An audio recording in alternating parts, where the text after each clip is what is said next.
Kali ini, gua akan sharing ya, dari pengalaman gua, bagaimana caranya lu bisa jadi kaya sebelum umur 30. Kenapa gua bilang jadi kaya sebelum umur 30? Sedangkan banyak di luar sana bilang, "Sabar," ya kan. "Sabar aja nanti nikmatin kaya." Karena gue percaya, kaya di usia tua, itu scam menurut gua. Ibarat manusia kan rata-rata hidupnya banyak yang 70 tahun ya, kalau kalian cari rata-rata mungkin cewek 74, 75, cowok tuh 72, 71 banyak yang udah meninggal. Kita tarik rata-rata, karena manusia itu nggak hidup banyak sampai 100 tahun gitu, kecuali ke depannya ada bioteknologi dan lain-lain. Tapi yang gue lihat dari datanya dan gue lihat diri gue sendiri, ya mungkin di 70-an gitu. Nah dari 70 ini, ya 20 pertama itu dipakai untuk sekolah, ya kan, sekolah, SMA, kuliah ya. Habis itu 45 tahun tuh kerja. Pensiun 5 tahun terus mati. Jadi lu bebas ya, pas udah tua ya, baru bisa travel 5 tahun terus mati. Itu bukanlah hidup yang gue mau. Ya jadi kalau ada orang yang bilang, "Oh tapi orang kaya yang ini yang udah tua ini bilangnya sabar, kaya nanti." Ya itu mereka aja, jangan gua. Gua nggak mau cuman bebas 5 tahun. Gue dari umur 22 tahun tuh udah bebas ya. Gue bisa beli supercar yang gue mau, gue punya rumah yang enak, gue tinggal di tempat tinggal yang bagus, ya gue bisa ajak orang tua gue keliling dunia. Karena semua orang tuh tahu, kekayaan sesungguhnya itu cuma waktu. Jadi orang kaya ya, yang tua yang ngomong gitu, cuman iri sama anak-anak muda seperti gue. Jadi di sini gue pengen ngajarin yang masih muda juga, yang belum 30, bahwa bisa loh, nggak harus nunggu tua, ya. Karena zaman sudah berubah, sudah ada yang namanya teknologi. Kalian jangan mau ditipu sama kata-kata seperti itu, kaya harus tua, jangan mau ditipu, ya. Karena waktu itu selalu lebih berharga dibanding uang. Itulah kenapa mereka yang ngomong seperti itu masih naiknya private jet. Karena mereka tahu waktu lebih mahal dari uang. Cara menang di hidup ini, itu yang pertama lo harus benerin tuh yang ada di dalam kepala lo, ya. Yang gue sebutnya mindset. Ini zaman dulu banyak influencer yang cemooh gue, ya. Influencer-influencer monyet gembel yang tadi bilang, "Oh, apa yang penting genset, ya kan, keset." Tapi mindset ini yang bisa bikin diri gue itu ada seperti sekarang. Jadi jangan mau diremehin kalau lu pengen belajar tentang mindset. Mereka yang cemooh soal mindset itu bahkan orang tuanya sendiri, ya. Lihat anaknya seperti pelawak kayak gitu di TikTok tuh malu punya anak seperti itu. Mindset yang pertama yang kalian harus punya, yaitu percaya ya, ini kan gue ngomongnya konteksnya dalam kaya ya. Lu percaya bahwa diri lu sendiri itu bisa kaya. Tapi ini gue paham banget, bakal banyak yang ngomong ke lu adalah orang yang halu, lu adalah orang yang delusional. Misalnya lu tinggal di desa gitu kan, naik motor. Tapi lu percaya di diri lu, di hati lu yang paling dalam, lu percaya ya, ketika lu lihat muka lu sendiri di kaca, lu percaya bahwa orang ini bisa kaya. Gue itu dari zaman masih miskin ya. Gue dari naik motor, gue dari beli mobil bekas Ford Fiesta, itu gue sudah percaya bahwa Timothy akan jadi seorang triliuner. Gue nggak tahu caranya gimana, gue nggak tahu apapun yang gue harus lakuin. Kalau disuruh nyapu tai setiap hari, ya sampai situ gue akan nyapu tai setiap hari. Gue nggak peduli caranya gimana, apapun itu gue akan lakukan. Tapi gue tahu, ya, gue belum tahu jalannya, gue belum bisa lihat jalannya, nggak ada yang ngajarin gue jalannya juga, tapi gue tahu ya, suatu saat sebelum gue masuk ke tanah, sebelum gue dikubur, gue akan jadi triliuner dan gue akan bermanfaat untuk orang banyak. Dan ketika gue nyampe itu, gue berjanji sama Tuhan yang di atas, gue berjanji akan bantuin semua orang bisa jadi kayak gue. Jadi itu yang gue tepati janjinya sekarang. Lu harus percaya dulu ya. Karena kalau lu tidak percaya sama diri lu sendiri, tidak ada yang akan yang percaya sama lu. Ya nggak apa-apa nanti lu dibilang delusional, lu dibilang halu, lu dibilang kebanyakan nonton konten ya, nggak membumi, biarkan semuanya itu. Kalau lu nggak bener-bener bilang bahwa diri lu bisa kaya, itu jalan di depan lu, pintunya itu tidak akan pernah terbuka. Dan lu jangan takut ya dikucilin sama teman-teman lu yang ngatain lu halu, karena dengan lu punya mindset seperti ini, lu akan ketemu dengan orang-orang yang punya mindset seperti ini juga. Gue senang ketika gue punya grup besar yang ada partnernya banyak, dan semuanya mindsetnya sama. Semuanya yakin mereka bisa jadi triliuner yang lebih kaya lagi. Dan ini seru banget. Ayo kita lomba yuk ke 30 triliun. Yuk. Siapa duluan nih? A, ya kan? B, C, D, siapa nih? Siapa yang duluan ke 30 triliun? Ayo kita lomba. Bahkan grup kita, itu namanya Road to 30 triliun loh. Nama grupnya Road to 30T. Jadi kita semua lomba, ya siapa duluan nih? Jadi ketika lu punya mindset pemenang, lu akan dikelilingi oleh pemenang-pemenang di dunia ini. Ketika mindset lu, ini halu, itu halu, kan ketemu yang halu, yang cuma ngopi, ngerokok, jadi sampah. Jadi monyet, jadi badut di TikTok. Ketika gue punya pemikiran seperti ini, ya gue seperti sekarang, akhirnya gue ketemu banyak orang yang punya pikiran yang sama. Dan jadi seru malah, kita jadi lomba rame-rame. Ini adalah satu momen yang gue inget banget ya di hidup gue. Jadi waktu itu, ya itu gue bikin marketing agency, ya gue kerjain salah satu startup yang gue di mana gue di sana double job juga. Gue jadi marketing eksekutif ya di startupnya. Videonya sempat viral waktu itu, seliweran di mana-mana. Itu gue waktu itu naik mobil Audi A4. Itu mobil yang menurut banyak orang mungkin udah oke untuk anak seumur gue ya, baru lulus SMA naik Audi ya kan. Gue waktu itu meeting ya di sama klien gue inget banget mallnya di Central Park. Jadi kalau di Central Park itu di depannya itu ada taman ya kan, ada taman. Nah, jadi kalau ada parkiran lobby ke depan sedikit itu ada taman. Itu gue waktu itu pengen parkir di situ, tapi mobil gue Audi. Gue nggak boleh parkir, jadi gue disuruh turun ke bawah ya kan. Yang ada muter itu baru parkir yang di atas dan gue jalannya agak jauh karena gue mau meeting di restoran yang ada di pinggir taman itu. Jadi gue harus kayak parkir ke atas, gue turun. Tapi pas di belakang mobil gue persis, itu gue inget banget ya, ini dulu ya, itu ada di belakang gue tuh ada Ferrari 458, itu warna merah. Warna merah, dia ngedim-ngedim gini mobil gue. Dia ngedim maksudnya dia mau manggil apa, orang security-nya. Mobilnya itu dikasih parkir di situ, dia turun, ini kalau gue nggak salah, mallnya baru buka jam 11-an. Dia dikasih turun di situ ya, dia bawa cewek juga, dia turun di situ terus dia jalan, langsung masuk. Di situ gue mikir, kok ada orang bisa beli mobil, itu penghasilan gue bertahun-tahun, siang bolong begini, pagi mallnya baru buka nih. Itu restoran tuh beneran baru masih siap-siap di jam 11 kalau nggak salah. Gue kan mikir, gue kesini tuh kebetulan siang-siang karena gue bisa di kantor kan, bisa di ruko itu gue di kantor. Gue mikir harusnya gue tuh kerja. Jam segini tuh gue jam kerja. Kok bajingan ini bisa naik supercar-nya kesini dan dia nggak kerja gitu loh, dia bebas waktunya dan dia bawa cewek sini, berarti kan dia mau makan doang gitu loh. Gue tuh makan tuh meeting gitu, gue masih dalam konteks kerja. Di situ gue mikir dan pulang, gue inget banget Audi gue itu mogok, jadi mogok mobil gue di jalan dan gue harus nunggu panas-panas sambil towing balik. Di situ bener-bener momen yang bikin gue mikir bahwa oke, ada game lain untuk gue main di dunia ini. Gue itu jadi kepikiran terus ya. Sejak hari itu gue kepikiran terus, gue jadi panas ya. Gue panas akan kondisi gue sendiri. Kalau kalian banyak yang lihat seperti itu, kalian cuma biasa aja, oh ya doa. Atau makin kalian katain, oh sombong banget nih orang. Gue tuh nggak pernah ngatain, gue cuma kok bisa ya bajingan ini. Siang-siang lo anjing, siang bolong begini. Dia malah asik makan sama ceweknya. Dan gue tahu di hati gue pasti suatu saat bisa jadi dia. Gue tuh kalau udah taruh pikiran gue ke satu hal, gue yakin gue pasti bisa lakukan. Apapun itu ya, olahraga apapun ya, game apapun yang di dunia ini, gue taruh otak gue yakin gue bisa. Jadi gue pikir situ, oke, gue yakin gue bisa. Seperti ini. Orang tuh kebanyakan udah akhirnya, oh rezeki diatur di atas. Enggak, kalau gue liat kayak begitu, ya dia tahu cara dapetin rezekinya, gue pengen bisa dapetin rezeki kayak dia. Gue panas setiap malam, gue pikir tuh gila anjing, dia bisa parkir kayak begini, gue nggak pernah, gue disuruh muter-muter tuh. Padahal saya gue ngerasa waktu itu mobil gue nggak jelek-jelek banget, ternyata ada mobil lebih bagus yang bisa parkir di situ. Gue pas mau parkir di situ dibilang ini cuma bisa sebentar di sini. Padahal sebenarnya di situ dia emang bisa parkir gitu, tapi karena mobil gue mungkin lebih jelek gitu. Ada Ferrari yang bagus yang warna merah di belakang. Makanya gue sampai sekarang setiap lihat 458 kesel gue. Ah mampus lu mobil murah lu, gue sama hati gue gitu. Seneng gue. Ya karena dulu gue nggak boleh parkir karena mobil itu. Gitu. Dan setiap kali gue sering cerita, tiap kali gue jadi wedding organizer, ya gue liat orang makan, atau bahkan gue makan di restoran deh. Waktu gue punya agency, ya gue kan udah punya ratusan juta juga, dan gue income gue lumayan, gue dari market tuh dapat lumayan, ya. Jadi gue dapat agency, duitnya gue taruh di market, dari hasil gue jualan pomade, gue jualan sedotan tuh gue puter-puter terus di market, dan itu lumayan. Gue tuh bukan orang nggak punya duit. Zaman yang kalau kalian ingat ya, gue TikTok masih kutangan, itu gue taruh portofolio gue di samping, monthly gain gue tuh ratusan juta, ya. Itu gue bukan orang miskin gitu loh. Tapi kan gue nggak bisa makan semena-mena. Ketika gue ke restoran steak, gue makan restoran yang steak yang 400.000. Itu ada orang pesen steak tuh 3,5 juta sebelah gue. Kan ada tiernya tuh kalau makan steak kan. Di restoran yang sama tuh ada yang 400.000, ya kan, yang misalnya yang US. Dan dia pesannya ini yang sirloin yang Hanwoo gitu, A5, yang Korea. Gue kayak anjing. Dia makan 3,5 juta, itu kan dibuka gitu, set ada box gitu. Ceweknya makan begitu juga gitu. Terus dia pesan botol wine yang gue nggak tahu harganya berapa waktu itu. Yang pasti bawanya dalam tuh, makin dalam kan makin mahal. Gue liat gila, ini ngabisin uang gue yang gue dapat hari ini atau besok nih.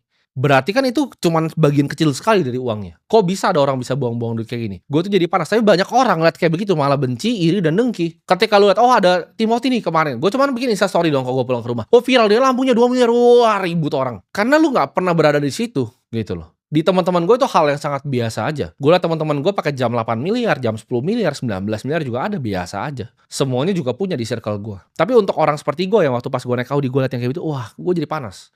Gue pikirin terus. Nah mindset yang gue pengen kalian punya ya dari ini adalah lu marah. Marah itu bukan hal yang jelek. Lu kan selalu diajarin sama orang, oh jangan jadi orang yang pemarah. Timothy kenapa suka marah, kenapa begini? Jangan jadi orang yang pemarah. Salah lu. Lu harus marah sama diri lu sendiri. Ketika kondisi lu itu bukan seperti yang lu mau. Ketika dari zaman dulu, ini kita flashback dulu sebelum gue ketemu Ferrari itu. Zaman dulu gue marah, kenapa nyokap gue harus bikin lemper. Nyokap gue kenapa harus, jadi nyokap gue tuh yang bantuin gue. Kalau tanya Timothy orang tuanya kayak lu goblok banget gitu. Lu bisa tanya ntar kapan-kapan mak gue ajak sini. Dia itu yang bantu gue bungkusin pomade. Jadi ketika gue dapat orderan, mak gue ini orang rajin. Gue tuh kalau ngebungkus pakai bubble wrap tuh jelek. Itu nyokap gue yang bungkusin satu-satu. Terus dia boxin, gue tinggal antar ke dia nih. Dari gue nggak punya apa, dia yang bantu. Kenapa dia harus bantu begitu dan dia harus jualan lemper segala macam? Cuman untuk duit sewa rumah, cuman untuk duit makan. Rumah aja waktu nggak ada dia, harus bayar duit sewa, kejar duit sewa, rumah yang kecil sewa. Di situ gue marah, kok kondisi gue begini banget ya? Kok gue nggak bisa bahagian nyokap gue kayak orang-orang lain yang gue bayangin mobil-mobil yang mewah itu pasti bisa bahagian nyokapnya. Nyokap gue nggak pernah bisa travel. Ketika gue travel ya, gue bahkan dulu pas gue masih miskin, gue kira Bali adalah tempat yang nggak gitu bagus, karena gue nya miskin. Cuman makan di tempat yang panas-panas, datang ke wisata yang banyak orang datang. Sekarang ketika gue punya duit, gue baru tahu seberapa mewah Bali. Ada hotel yang 50 juta semalam. Gue bahkan punya beach club di sana paling besar di dunia sekarang. Jadi gue kalau ngajak nyokap gue, ayo kita main ke Atlas. Kita lihat tempatnya mewah, bagus. Bagus sekali Bali itu. Kalau lu punya duit. Kalau nggak punya duit, hotelnya jelek. Di situ gue panas. Dan lu semua harus jadi panas, lu jadi marah. Lu jadikan itu api yang membakar diri lu. Ketika lu lihat kondisi lu, ya lu lihat mobil lu naiknya apa, jelek, bahkan nggak punya mobil, naiknya motor, lu lihat pacar lu di belakang jelek, itu harus jadi api. Oh, gue pengen punya cewek yang cantik, gue pengen punya mobil yang bagus. Lu lihat nih, lu nyetir ya kan, stuck nih di tol Jor itu kan, naik LCGC, kelason-kelasonnya orang jadi marah lu kan. Lu harusnya marah tuh sama kondisi lu. Nggak akan ada manusia di bumi ini yang mau nyeret lu untuk kerja. Nggak akan ada manusia di bumi ini yang mau ngasih lu Ferrari. Lu sendiri aja nggak mau, lu sendiri nggak percaya lu bisa jadi kaya, lu nggak marah sama kondisi lu. Gua nggak akan di sini, gua keluar dari kamera, gua ambil leher lu, ya ayo kayak kita kerja gitu. Cuman lu yang bisa pukul pantat lu sendiri, oke hari ini saya harus bekerja. Karena orang tuh banyak yang malas bekerja sedikit udah capek mereka. Gue bingung gitu ngomongin lu gimana. Kalau lu emang udah nggak ada kemauan, lu cuma scroll TikTok, ujung-ujungnya apa? Ya lu bikin anak, habis itu lu minta bansos. Lu berharap ada orang lain, lu salahnya orang lain, lu salahin pemerintah begini, pemerintah begitu. Mau mereka coba bagaimana, lu kan salahin terus. Kenapa? Karena lu yang sampah. Lu cuma jadi pengemis, minta bansos dong, minta bansos dong, minta bansos dong. Gue dari dulu nggak pernah minta-minta sama orang. Lu baru kerja dikit, oh mental health. Itu kebiasaan yang kontol tuh gue kasih tau tuh. Orang yang nyontoh-nyontohin begitu, oh dikit-dikit ini mental health. Ini begini, begitu. Gue burn out. Saya capek, saya burn out. Kemarin gue hire editor, baru kerja 4 hari, nggak bisa, burn out. Lu mati aja. Ada yang datang kayak gitu, gue mati lu, bagusan. Nggak usah hidup, nggak usah kerja sama gue, lu di jalan aja. Banyak orang nyari kerja, lu udah dapet kerjaan bagus gitu kan. Tapi capek bang kerjanya sampai malam. Anjing lu, gue belasan tahun kerja, ya sehari pun. Satu, gue ngomong sini nggak ada gue libur, gue nggak pernah burn out, gue nggak pernah mental health tai anjing itu. Kecuali lu tentara, pernah kena bom temen lu PTSD itu boleh lu mental health. Selain itu, lu tidak boleh ngomong ke gue, saya mental health, saya depresi, anjing lu. Kerja, gitu. Marah sama diri lu sendiri. Dan ini mindset gue pengen punya lu lagi ya. Tadi lu inget-inget gitu. Jadi ketika gue ngomong gini, jangan cuman angin lewat gitu. Yang pertama lu harus percaya sama diri lu, yang kedua lu marah sama kondisi lu, itu dulu.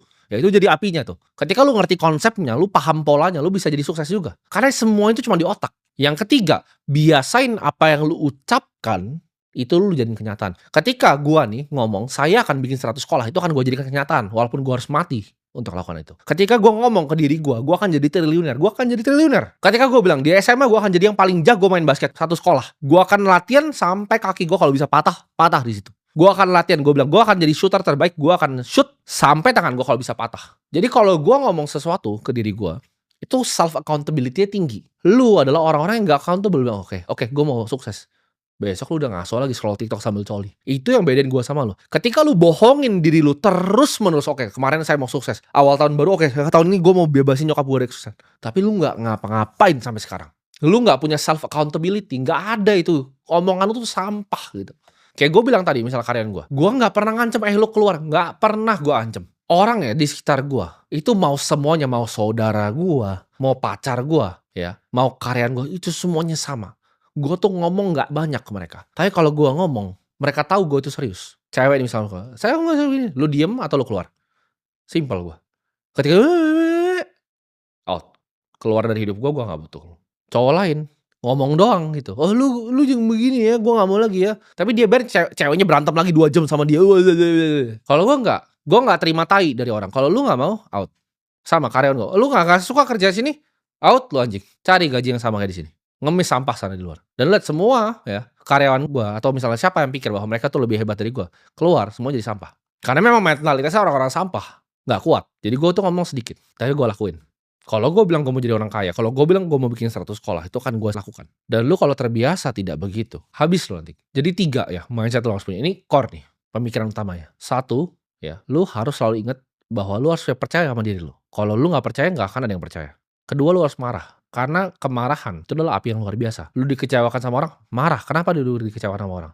Lu ditolak sama cewek, marah sama diri lu sendiri. Kenapa lu jadi cowok yang bisa ditolak sama cewek? Jangan lu marah sama ceweknya kok dia tolak gua. Lu gembel bos. Lu coba balik lagi naik Ferrari, dia paling langsung buka celana itu. Jadi lu nggak bisa gitu, lu nggak bisa marahin orang lain, lu salahin sama sekeliling lu gitu. Lu nggak bisa salahin pemerintah karena nggak kasih lu bansos. Lu kerja, lu anak lu, ya kan lu yang bikin, lu mau makan ya lu kerja. Dan yang ketiga, hati-hati dengan apa yang keluar dari mulut lu. Karena gua itu ketika gua ngomong sesuatu, gue lakukan. Gue paling benci orang yang mulutnya nggak bisa dipegang. Apalagi diri lu sendiri. Jangan biasain bohongin diri lu sendiri. Nah itu mindset ya. Tapi cara menangnya gimana? Cara menang paling gampang adalah lu ngambil bet yang asimetris. Yang lu dapatnya bisa banyak, lu ruginya sedikit. Ini lihai melihat peluang. Gue selalu nyari bet yang asimetris di hidup gue. Ketika gue bikin marketing agency, jangan sekarang gue ngomong bikin agency, sekarang anak-anak muda sekarang sok-sok mau ikut jadi gue. Oh gue bikin agency, agency itu bisnis mati. Kenapa? Karena AI akan gantiin lu semua ya. Jadi kalau ada anak muda, oh gue agency, tai anjing lu. Itu zaman-zaman bola mata di Facebook Ads masih murah. Sekarang lu mau beli bola mata di Instagram Ads, lu mampus lu. Lu pasti nggak bisa. Karena ini bet yang pas pada waktu itu. Kalau gua, zaman sekarang gua bikin marketing agency, pasti nggak bisa. Lu jadi harus cari peluang.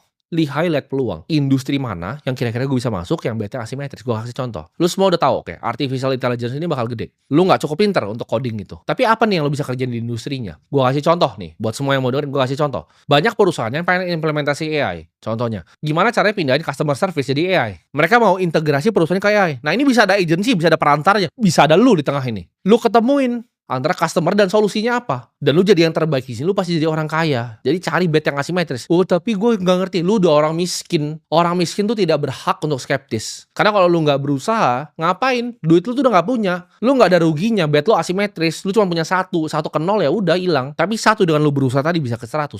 Ketika lu udah ketemu apapun, ya lu fokusin semua energi dan waktu lu di satu bidang itu. Fokus. Lihat peluangnya. Lihat jalannya. Dan lo harus bunuh ya rasa nyaman lu. Nggak ada santai-santai lagi. Seumur hidup lu, tiap lu bangun, lu berperang. Gue bangun semangat gue. Gue mau ngapain nih hari ini. Jadi jangan ketawa ya soal mindset. Karena semua yang gue punya sekarang itu karena yang pikiran gue.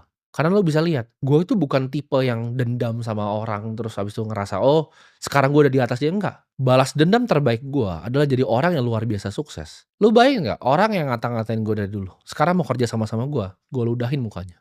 Hal paling menyedihkan dari orang yang disasosiasi dirinya sama gue dengan ngatain gue dan lain-lain adalah suatu saat gue lebih sukses lagi dan pasti lebih sukses lagi dari sekarang. Lu jadi sampah, lu gue tinggalin, jadi nothing.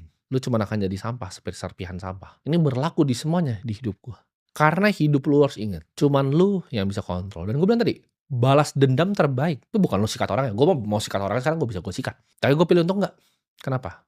Gue cukup tenggelamin mereka dengan sukses gue lebih besar. Oh gue punya partner yang dulu anjing, gue gak perlu balas dia. Mau balas mah gue bisa balas. Tapi apa yang gue lakuin? Gue diam dan gue jadi 1000 kali lebih sukses. Itu yang akan bunuh orang lain secara perlahan. Dan semuanya akan ketinggalan di bawah kayak sampah jadi. Dan hal yang mereka nyesal adalah gak bisa berasosiasi lagi sama gue. Jadi semoga semua yang nonton ini ya, lu semua bisa sukses sebelum umur 30. Karena ingat, sukses muda itu lebih penting dibanding sukses tua. Ngapain sukses udah tua? Udah jenggotan lu, udah jadi kakek-kakek. Mau naik private jet aja udah pakai tongkat. Jangan mau ditipu sama orang-orang seperti itu. Karena mereka cuma iri. Gua tahu dari dalam hatinya mereka semua cuma iri sama gua. Jadi cari cara yang paling cepat, cari bet yang asimetris, cari industri terdepan. Lu cari celahnya kita tadi. Itu gua kasih contoh satu. Lu bisa cari ada banyak puluhan lain. Kesempatan selalu banyak. Bus tuh selalu ada. Lu tinggal mau ambil kesempatannya, langsung hantam ke dalam, investasilah di edukasi diri lu sendiri. Dan semoga yang nonton ini semua bisa sukses sebelum umur 30.